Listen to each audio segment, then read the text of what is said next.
Hay una diferencia entre el que lee y el que no lee. Humorista. Líder indígena. Trabajo fuerte, duro, casi de hombre. Secuestrado. Que lo más duro del secuestro es desde el primer día hasta el último. Músico. La fama yo creo que no sirve sino para estorbar. O político. Los colombianos estamos mamados. Somos el resultado de nuestras experiencias. Descúbrelas en Facetas. Voces e historias de personajes que podrás escuchar todos los lunes a la 1:30 de la tarde. Por Laúd 90.4 FM Estéreo. La verdadera alternativa de la radio.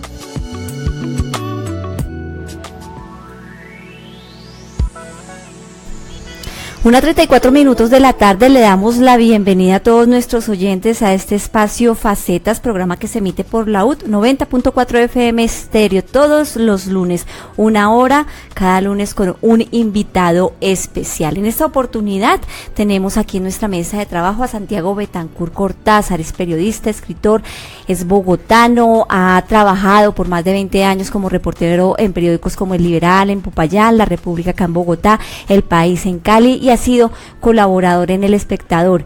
Él, en esta última Feria Internacional del Libro, presentó una novela, Ególatras, y queremos conocer más acerca de su vida como escritor, como periodista, como también ese padre, y otras cositas más que nos va a contar aquí nuestro invitado. Santiago, bienvenido acá a Facetas, muy buenas tardes. Buenas tardes, Sonia, qué grato estar aquí contigo, con tus oyentes. Estamos encantados y poder compartir estos momentos contigo.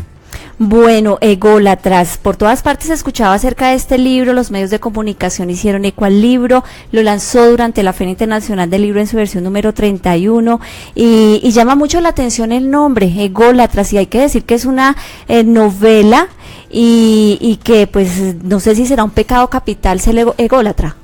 Yo creo que sí porque la egolatría está considerada por la ciencia médica como una persona enferma. Uh-huh. Tiene una patología especial, tiene una serie de comportamientos que deben ser tratados con una terapia, sea psicológica, psiquiátrica, farmacéutica, pero es una persona enferma. Lo que pasa es que nosotros estamos acostumbrados a convivir con ególatras.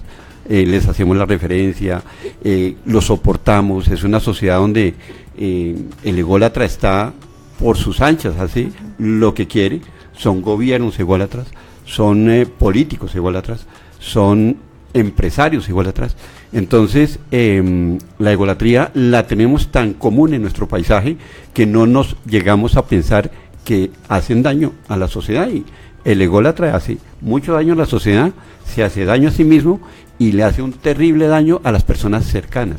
Por eso el título y por eso la temática de esta novela, presentada pues como ciencia ficción, con mucha imaginación, pero no es una especie de tratado, un ensayo, algo serio, pues que nos lleve no, es una historia, una aventura de una mujer así, con mucha pujanza. Ángela Benavides es una mujer que se da cuenta, es la única, la esencia de la novela es que una pandemia empezó a matar gente en todos los países, en todos lados, y no se sabía el origen de esa enfermedad.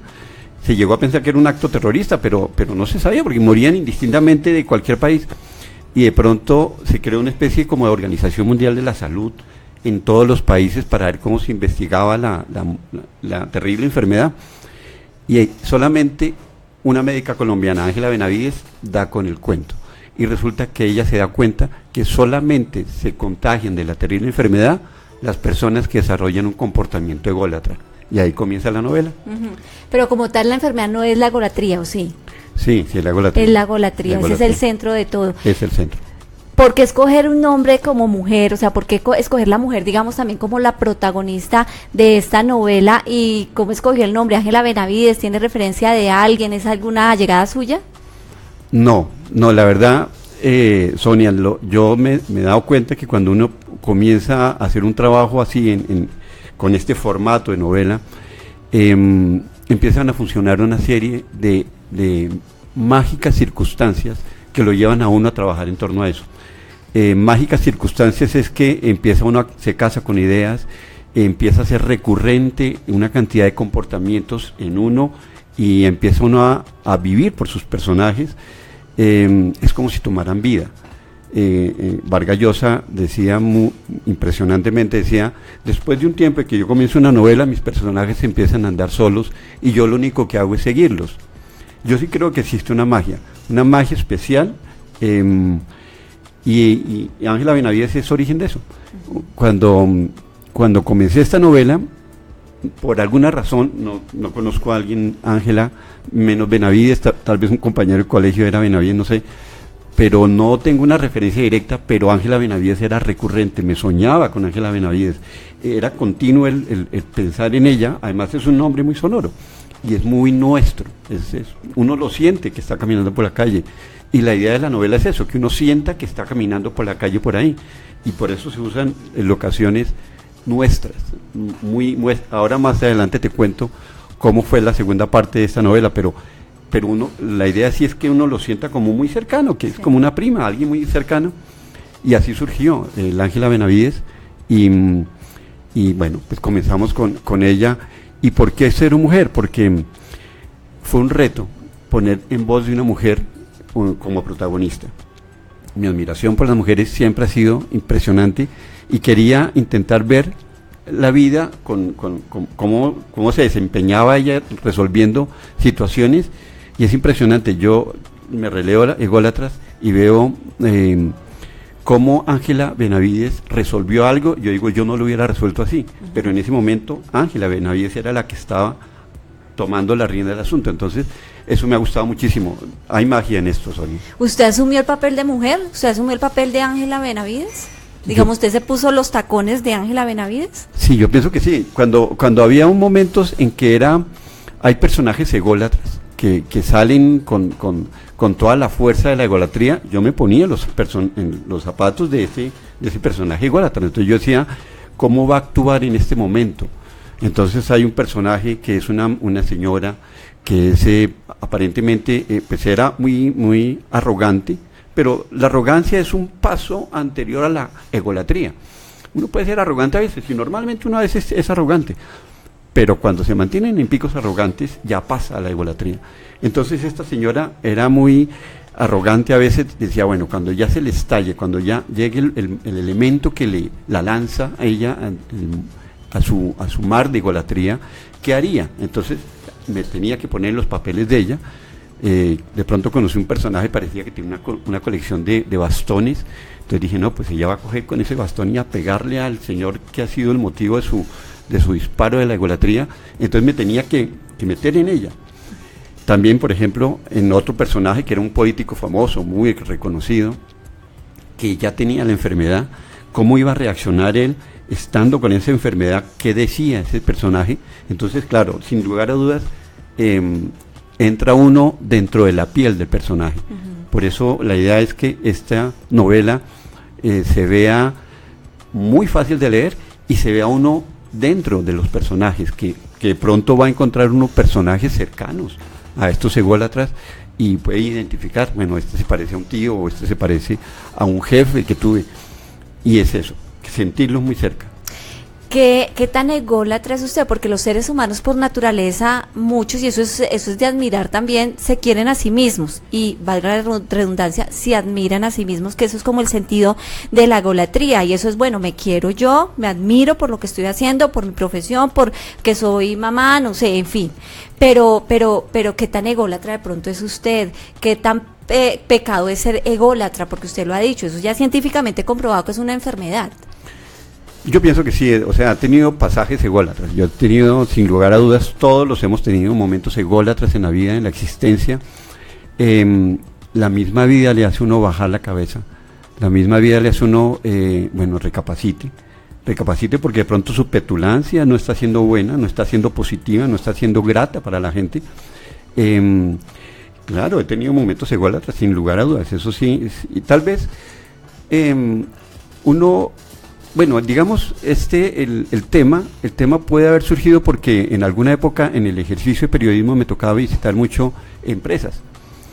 Y visitaba continuamente empresas, y ya llegué a crear una especie de formato, y yo llegaba y con la primera persona que llegaba a esa empresa, decía, así va a ser el gerente, como sea esta persona. Entonces yo veía, no sé, la secretaria, el que abría la puerta, yo no sé, y decía, esta persona es encantadora, decía, la gerente, el que maneja esta empresa, va a ser así, encantador.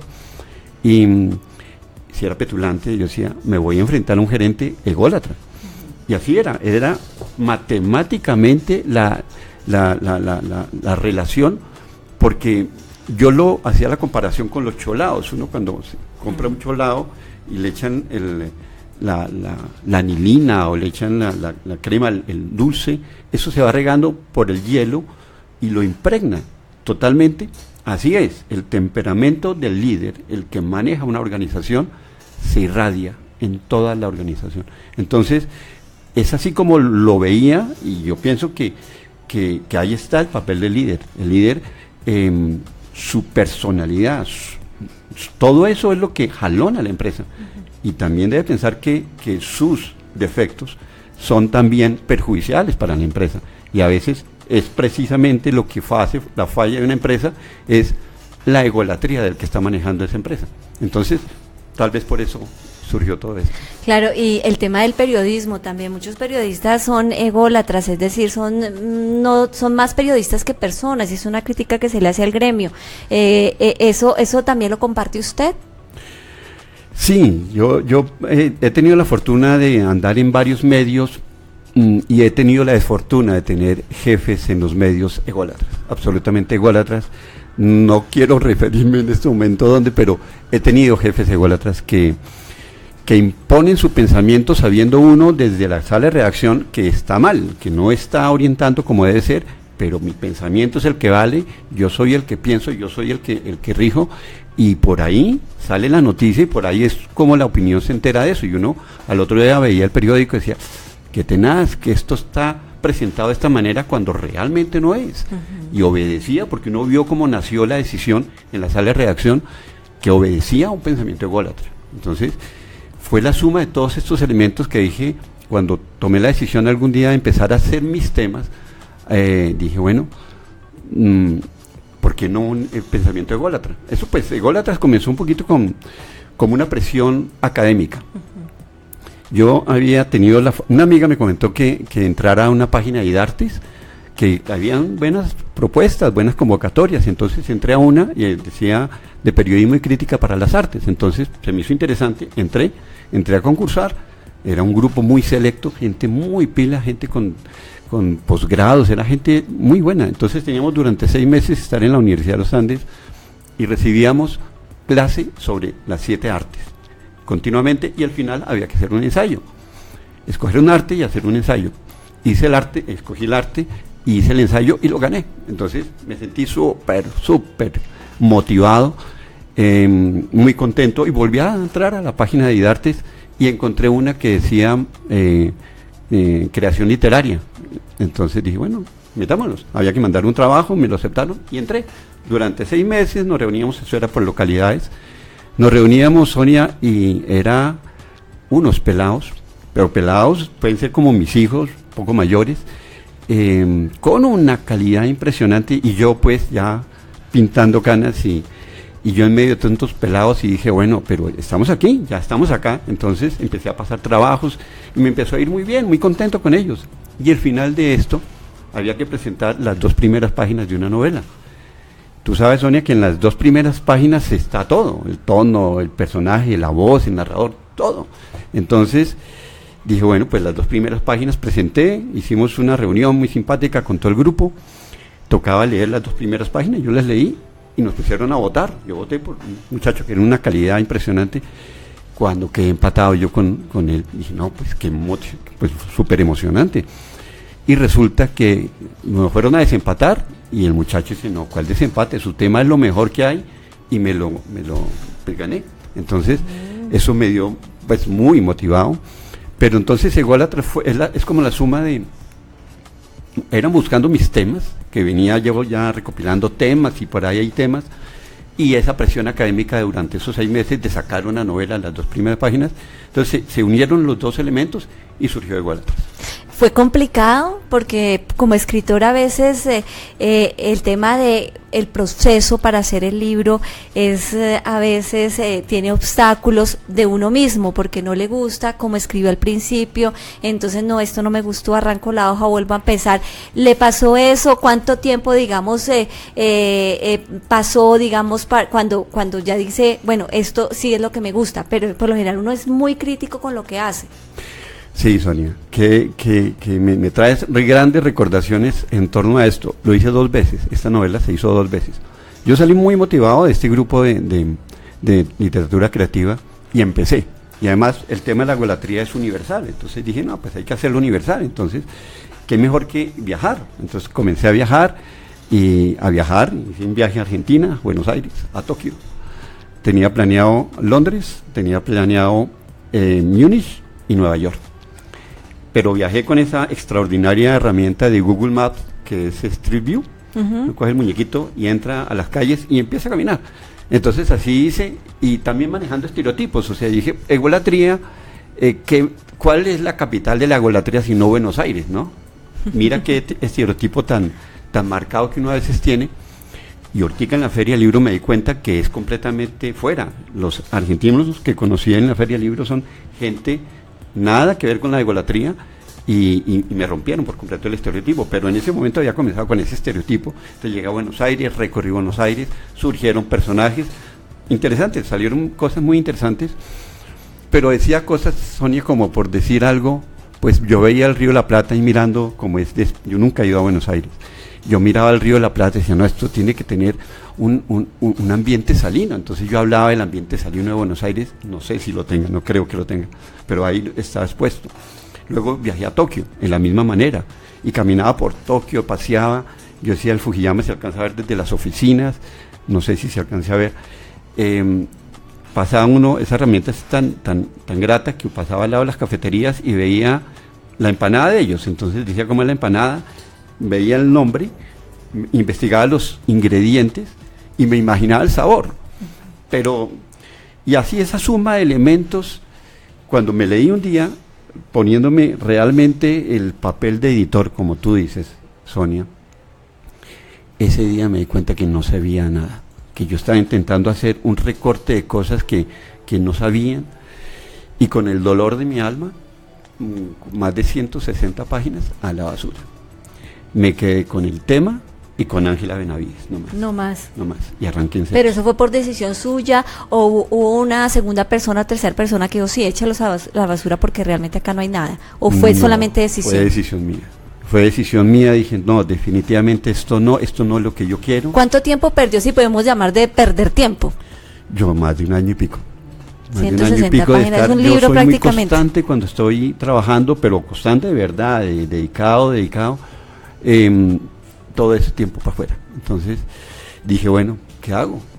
Entonces, pues arranquemos con las cosas que conozco. Entonces empecé a hablar de Cedritos, de Fontibón, del Rosario, del Sancocho, de algo más cercano, lo nuestro, más tangible. Sí. Usted ya había escrito anteriormente otros libros. Una es Un cuento para Cata y El Guyot. El Guyot es novela también. Sí. ¿Cómo le fue con esos libros? Pues bien, o sea, la verdad con Un cuento para Cata comencé, le tengo la gran recordación y porque es el sueño uno ver publicado algo suyo, algo que le salió, entonces surgió así, y el título es dedicado a mi hija, es un cuento que yo le contaba a mi hija cuando era niña, y fue creciendo, entonces quería darle una serie de consejos, y mi cuñada Maricelo García ya hizo las ilustraciones, es trabajada con ese perfil de afecto. Pero después comencé con una novela porque el tema era muy interesante y decidí hacerlo, y me he dado cuenta, eso ya que va conmigo, es la fantasía. Cada vez que yo intento escribir algo surge la fantasía de alguna manera poderosa, por eso estoy con la ciencia ficción. Cuando salió Guyot, salió con la editorial Collage Editores, y tengo la fortuna que en Collage Editores han publicado al padre de la ciencia ficción en Colombia, que es Antonio Mora Vélez. Entonces Antonio Mora cogió Guyot y lo ha tomado, lo ha recomendado, le ha gustado. Entonces eso me ha ayudado muchísimo a seguir pues en la ciencia ficción con Antonio Mora. Entonces, bien, el Guyot va bien, va contento, va abriéndose su campo, su espacio, y el Guyot fue el que me lanzó aquí. Hablemos de esa etapa suya como periodista. Ahorita pues está en la etapa de escritor, pero ¿cómo fue esa etapa de periodista? Hablemos, usted es comunicador social, de academia, de universidad, porque escogió comunicación social, periodismo, y entonces cuéntenos cómo fue ese trayecto ya como reportero, como periodista. Bueno, tuve la fortuna de estudiar en el IMPAO que es el fuerte del IMPAO, es el periodismo, y estudié profesores que eran periodistas de carrera, eran empíricos, trabajaban continuamente, y ellos me hicieron tomar el gusto y el amor por el periodismo. Yo siempre había querido ser reportero, salir a caminar, salir a reportar, a contar, a mostrar que lo que hace la sociedad era como siempre la inquietud que había. Bueno, afortunadamente, comencé en radio, no fue muy grata la experiencia en radio. Luego lo que quería era... ¿Por qué no fue grata? Bueno, no sé, tal vez eran el medio en el que estaba en esa época que no lo hacía grato. Me gustó la inmediatez de la radio, pero era la presión que había, no me permitía, por el tiempo que se genera, la radio es inmediata y es muy corto lo que sea. Yo quería como ampliar un poco más. Entonces, pues el medio ideal era la prensa. Entonces ya corrí con la suerte de irme a un periódico de provincia en Popayán. Allá sí fue muy grato porque empecé en prensa. Además conocí allá a mi esposa y fue muy grato. Todo el proceso personal, en lo personal y en lo profesional, porque ya empezar a trabajar, cuando uno trabaja en un periódico de provincia, uno ve la repercusión inmediata de lo que está haciendo. En un periódico, en un medio grande, no se ve, aunque la repercusión puede ser mayor, pero no lo ve inmediato. Yo ya tenía una sección, los periódicos en provincia, y el que me escuche de provincia sabe que se trabaja demasiado, porque es muchísimo lo que hay que hacer. Entonces yo tenía una página completa que era página local, no tenía la ayuda, porque a veces las otras páginas tenían la ayuda de las agencias y eso le llenaba un poquito el espacio. No, todo tenía que ser local, y tenía una sección que era mi barrio. Entonces yo me iba a los barrios y hablaba de mi barrio, entonces qué problema tienen, entonces con la Junta de Acción Comunal y hablaba y no sé qué, y entonces llegó un momento en que ya me pedían que fuera a barrio. Yo llegaba a barrios, eso era un almuerzo especial, conocía a la gente y claro, comentaba los problemas que tenía inmediatamente es que eso salía los sábados. Que el martes me estaban llamando de la alcaldía, oiga, que el barrio tal no tiene acueducto, no, venga a ver Santiago, y me empezaba uno a ver que su trabajo tenía una repercusión positiva en la gente. Eso era muy grato, y yo lo podía lograr en la prensa, porque podía hablar de los personajes que conocían en el barrio, que conocían la gente, y eso era muy grato, era especial. Yo esperaba que fuera el fin de semana para hacer ese trabajo, que era lo que más me llenaba. El resto era impresionantemente agobiante por la presión. El cierre es, si alguien conoce la palabra estrés, es un periodista cuando tiene la palabra cierre cerca, porque el cierre es angustiante. Pero me gustaba mucho el sábado porque se podía hacer eso y era muy grato hacer ese trabajo. Entonces me gustó. Ya después pasé a otro medio pues mucho más grande, que fue La República, que en La República sí tuvimos un trabajo tan grato porque, y en Bogotá, aunque yo soy bogotano, pero venía trabajando en provincia, venir a Bogotá, y el centralismo en Colombia es impresionante, todo se maneja en Bogotá. Entonces cuando uno trabajaba cualquier tema, hablaba era con los que toman la decisión. Entonces eso era impresionante, y tuvimos la oportunidad de hablar con presidentes, con los gerentes y dueños de las empresas. Entonces eso era fascinante ver cómo es que se tejen las decisiones que tienen una repercusión impresionante en la vida nacional. Entonces eso fue otra experiencia fundamental, y eso también la complementé con El Espectador, que también El Espectador, aunque no eran temas económicos, pero también tiene una influencia en la parte social y en la parte política bárbara. Entonces, ese trabajo me gustó muchísimo. Porque ese paso de ciudad a ciudad, estamos hablando de Popayán, Bogotá, Cali, Bogotá, ¿por qué ese paso así? Bueno, primero porque salí de la universidad y era, bueno, ¿qué me pongo a hacer? Entonces me contactó una compañera, me contactó primero con Yopal, y me fui a Yopal, y estoy viviendo en Yopal, Casanare, y viví la exuberancia, el llano y la energía que tiene esa región del mundo, de Colombia, que es un punto para el mundo importantísimo, que Colombia no lo ha descubierto todavía, es fundamental. No, era porque me llamaban, porque salía y me buscaban los compañeros del IMPAO, que venga aquí, así llegué a Popayán. Una compañera por la labor, llamarlos y ya, y usted se iba. Claro. Ese momento no tenía esposa, hijos. No tenía esposa. Claro, le daba más facilidad pues para trasladarse de un lado a otro. Y era fascinante, para mí era fascinante ir a conocer, estar allá, ver. Claro. Sí. ¿Con qué lugar se queda?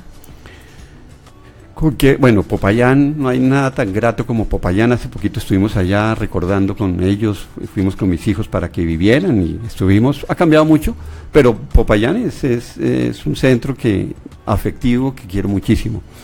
Pero Bogotá, sin lugar a dudas, están las raíces, están aquí, está el centro del pensamiento. Es impresionante como las universidades surgen tan poderosamente aquí como los medios están. Bogotá es un centro, es una base de lanzamiento formidable. Bueno, son las 2 de la tarde, vamos a hacer una pequeña pausa y seguimos aquí con el escritor Santiago Betancur Cortázar.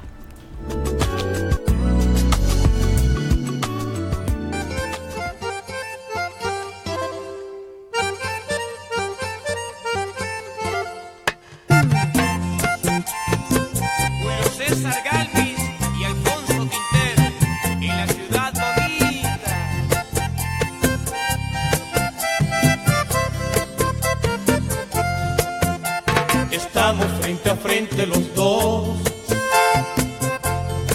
y te confieso que has hecho con mi vida lo que tú has querido. Te di todo lo que pude de mí y aún no me quieres.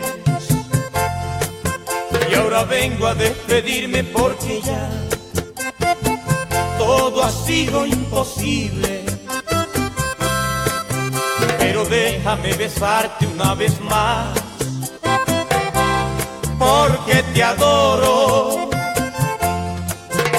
Amor, no entendiste mi vida, ya lo sé, mi amor no te interesa y es mejor que por fin reconozca lo que soy y me aleje de ti.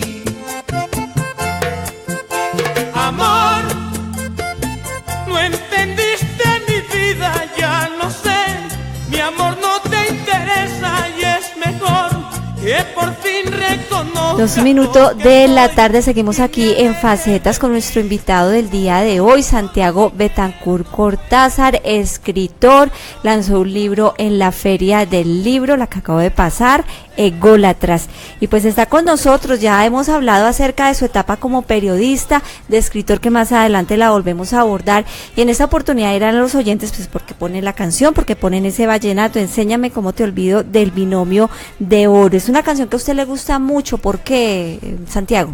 Bueno, en sí es la canción de una reverencia que le tengo al vallenato. El vallenato no es en este en particular, no es que esta me recuerde algo, además es de una tusa impresionante esta canción.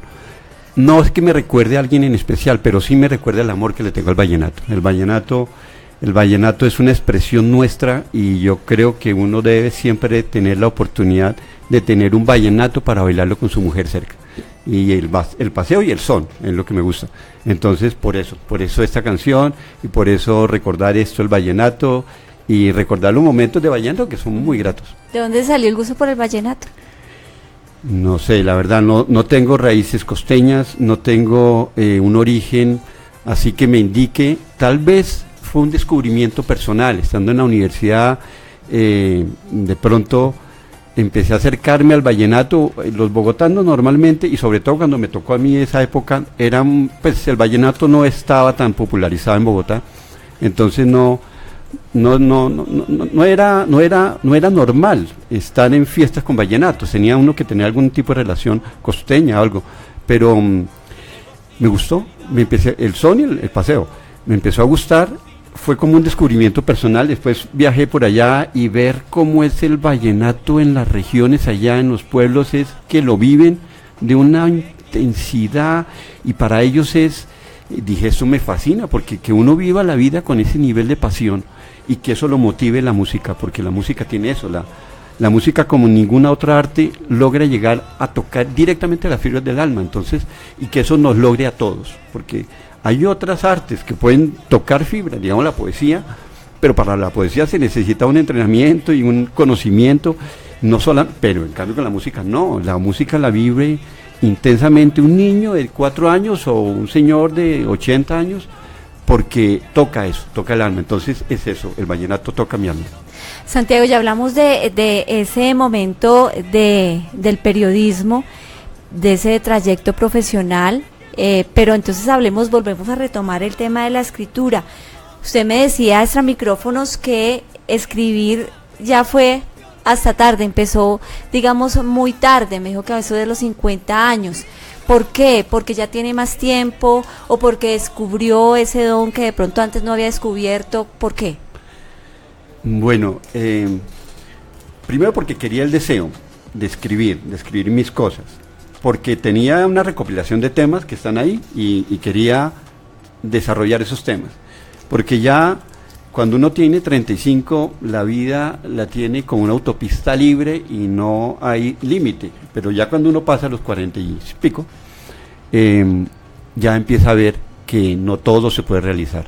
Entonces, o se cumplen las cosas o no se cumplen. Entonces dije, bueno, si vamos a escribir, pues hagámoslo ya, es el momento de hacerlo. Y bueno, dije, bueno, pues es el momento de hacerlo. Y bueno, dije, y arrancamos con estos temas. Y bueno, sí, el ejercicio estaba, el ejercicio del haber estado en prensa escrita le daba a uno el oficio de escribir.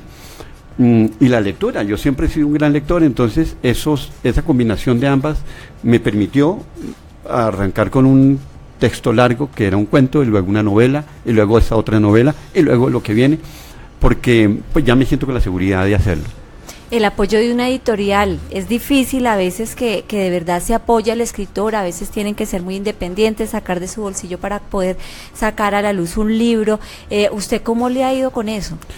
Difícil, porque lo que tú dices, Sonia, la editorial, si es una persona reconocida, la editorial pues trabaja sin ningún problema, pero si no es conocida, entonces muchos, y yo creo que hay muchas personas que están escuchando que de pronto tienen excelentes trabajos, pero no hay forma de hacerlos llegar. Si hubieran más mecanismos más concursos, concursos relacionados con editoriales, que la editorial se comprometa a sacar, aunque sean de bajos tirajes, pero que le den ese impulso a la gente.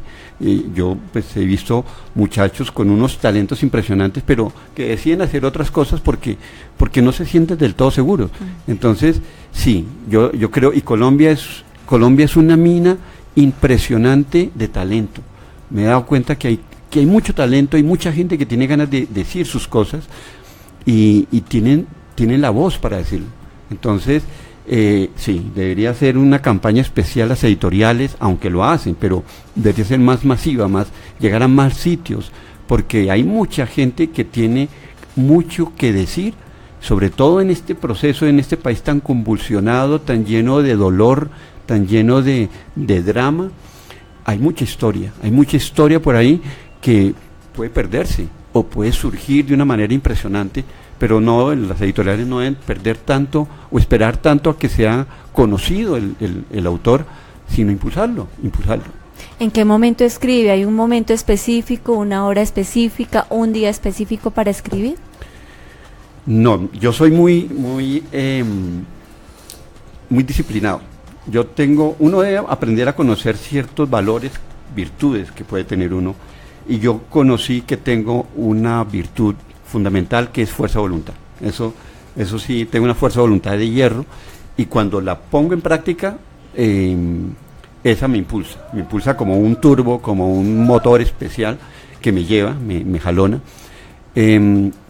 Lo probé, yo fumaba, yo era un gran fumador, y un día nació mi hijo, Ortiga tiene 19 años, nació mi hijo, y dije, no voy a fumar más, y tomé la decisión de no fumar más, y no me ha costado tanto dejar de fumar, y ha sido de las cosas importantes, dejar de fumar, porque tengo esa voluntad. Entonces, cuando decido escribir, arranco, por la mañana, soy medio obsesivo en eso, arranco, casi que almuerzo con el plato ahí al lado del teclado, y vuelvo, sigo hasta cuando veo que ya sale o que ya empiezan a acumularse páginas. Sí, es un poco intenso en ese sentido. ¿Qué sacrifica por eso? Hay sacrificios, de pronto la familia, estar un momento con los hijos, otras cosas. ¿Qué sacrifica? Bueno, afortunadamente tengo una familia espectacular que me conoce muy bien. Uno, estando trabajando en esto, a veces no sabe uno lo que está sucediendo, se puede volver muy neurótico, de mal genio a veces.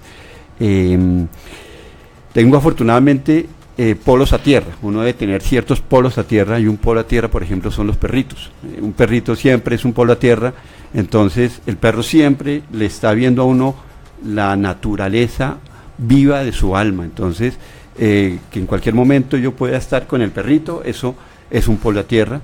Y mi familia, mi esposa y mis hijos son fundamentales en todo este proceso, porque ellos me conocen, entonces me toleran, me impulsan, y ya cuando arrancan, pues arrancan igual con la misma felicidad que puede estar generando Ególatras y todo este trabajo. ¿Cuál es su mayor crítico? Mi mayor crítico, pienso que yo mismo. ¿Usted mismo? Yo mismo, yo sí, después de esas 160 páginas que... Sin ser ególatra, ¿no? Sin ser ególatra, sí, sin ser ególatra, pienso que soy muy crítico cuando como que he asumido el papel de editor muy en el fondo, pues me ha tocado en prensa ser editor, entonces cuando tú estás como editor, eres muy tajante, tienes que ser tajante porque esa es tu labor en ese momento. Entonces cuando soy en mi papel de labor, conmigo mismo, pero ahora afortunadamente estoy con una red de amigos que están leyendo, entonces pues no les dejo leer todo, pero sí partes, entonces me comentan, me dicen, me impulsan, eso también da luces. ¿Vive de la escritura, Santiago? De la palabra sí, no de escribir novelas, o sea, es difícil escribir novelas y vivir de eso porque a menos de que sea un autor reconocido y que vendan grandes cantidades, yo me tengo que ayudar, hago trabajos de palabra, haciendo corrector de estilo de tesis de grado, a veces hago tesis de grado, más o menos en ese sentido me ayuda un poco. Se ayuda con otras cositas. ¿Pero alguna vez sueña vivir de esto o le es indiferente? No le trasnocha la idea. Pues esa, digamos que eso es como un fin también, ¿no? Vivir de lo que le gusta a uno, que es escribir. Sueño con eso. Sueño con eso y te quiero leer una página, una frase que sueño y creo que lo va a hacer, porque dice así, y no sé el autor, ojalá.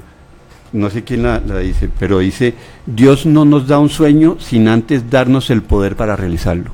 Entonces yo creo en eso. Entonces mi sueño es eso, y poder vivir con la tranquilidad, darle la tranquilidad a mi familia, a mis hijos, y poder hacerlo, porque el sueño está. Y yo soy apegado a Dios, entonces creo que lo va a lograr pronto. ¿Se arrepiente de haber empezado tan tarde con este mundo de la literatura, entrar a este mundo de la literatura, o no? A veces sí y a veces no. Tuve una grata visita este fin de semana de un amigo que no veía hace mucho tiempo, y él me decía, yo le dije, imagínese a la edad que me dio por empezar a mí a ser novelista. Me dijo, no importa, Santiago, es el momento en que usted tenía cosas para decir, antes no. Entonces, pues sí, yo creo que él tiene toda la razón. Las cosas que tengo para decir en este momento pueden estar surgiendo con madurez, espero que sin egolatría, pero sí con ese proceso, como los vinos, como el brandy, que llevan un tiempo de maduración. Espero que esté surgiendo de esa manera, porque sí hay cosas por decir. ¿Fue docente también? ¿Es docente o fue docente? Sí, fui docente. ¿Cómo le fue con ser profesor en colegios, igual en universidades, si no estoy mal? ¿Cómo fue esa experiencia? Enriquecedora al 100. Uno cuando es docente aprende más que lo que está enseñando, porque uno ver las caras de estos alumnos que están en función de lo que uno les está diciendo y la responsabilidad de que uno sabe que lo que está diciendo está llegando a esas mentes ávidas de querer conocer, es una responsabilidad y es muy gratificante. Claro, cuando son alumnos pilos, cuando son alumnos que quieren reconocer, pero cuando uno como docente se desgasta que se siente, que se calle, que deje el celular, que todo eso, entonces esa parte sí es desgastante. Pero cuando encuentra un grupo de alumnos que están con interés en lo que uno les está diciendo, es muy, muy gratificante. Es interesante. ¿No ha vuelto a ser profesor, no? No, hasta hace poco estuve, pero no, ahorita estoy dedicado a la escritura completamente. Sí. Volviendo al libro Ególatras, me llama mucho la atención la portada del libro. Dice merda de artista. Hablemos un poco, es como que una lata. ¿Qué es esto? Una lata de lo que tú acabas de decir. Ajá.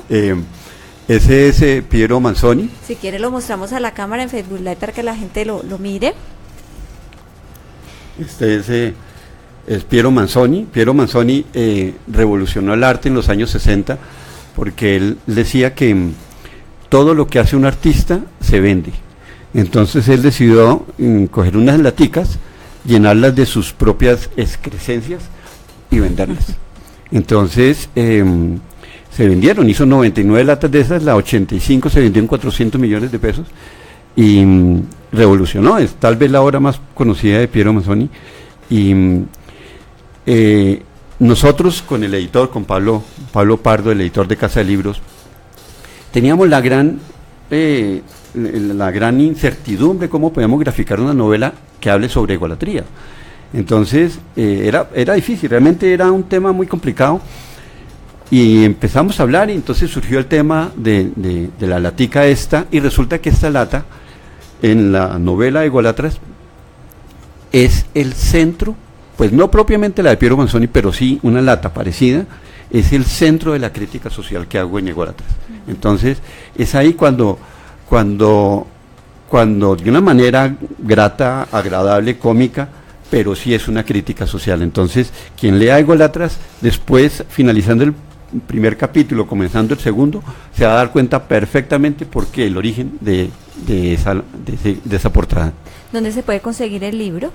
Bueno, en este momento ya creo que va a llegar a las editoriales, empieza a llegar a la Lerner, la Nacional, unas independientes, pero en este momento mi esposa está siendo distribuidora también de Ególatras aquí en Bogotá, y se encuentra en Casa de Libros en Ibagué, en Cali, Cartagena, Ibagué, Cali, Cartagena. ¿Qué viene ahora? ¿Otra novela? Ya, es que eso, digamos, cuando es escritor no termina de escribir uno cuando empieza el otro. Entonces, ¿qué viene ahora para Santiago en materia de literaria? Bueno, Sonia, ya estoy trabajando un tema. Yo ya sé que cuando comience así de lleno, voy a entrar de lleno sin pausas. Se llama El Cristal de Sion. Escribiendo la novela no hay un género, no hay un arte que descubra tan profundamente al ser humano como la novela. No hay un arte que lo descubra de esa manera.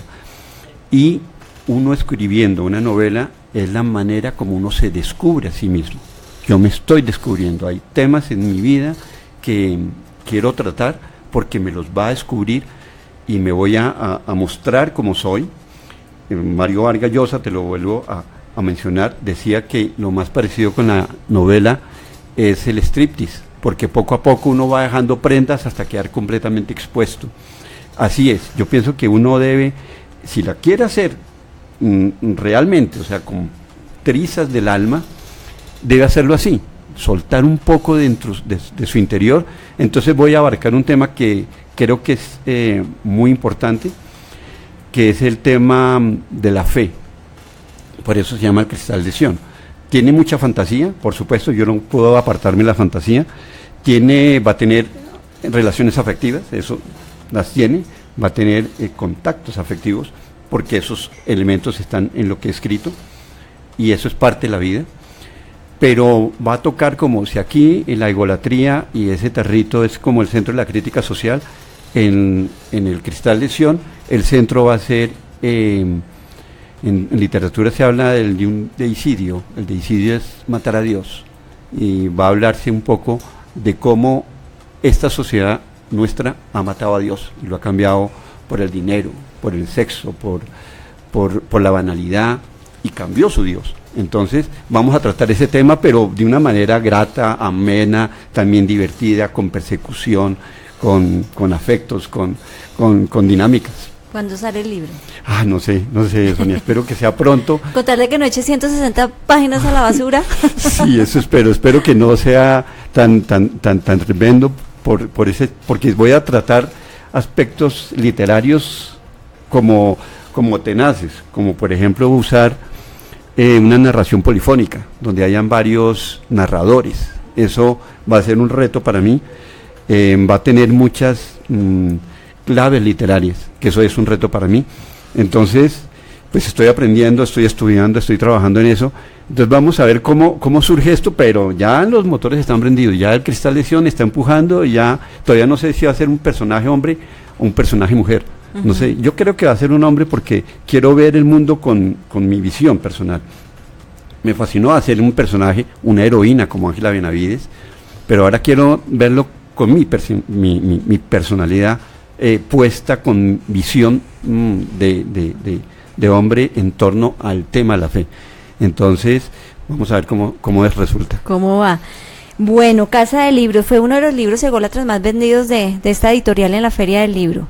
Sí, afortunadamente Ególatras batió el récord en esta feria del libro, fue el libro más vendido de Casa de Libros. Estamos muy contentos de que mucha gente tenga ya en ese momento Ególatras, que lo esté leyendo, que lo esté disfrutando. Tuve experiencias fabulosas entregando este libro, firmando este libro. Te cuento una, por decir algo. Marta, una señora que no conocía, y se acercó al stand, entonces vio Ególatras, yo estaba ahí.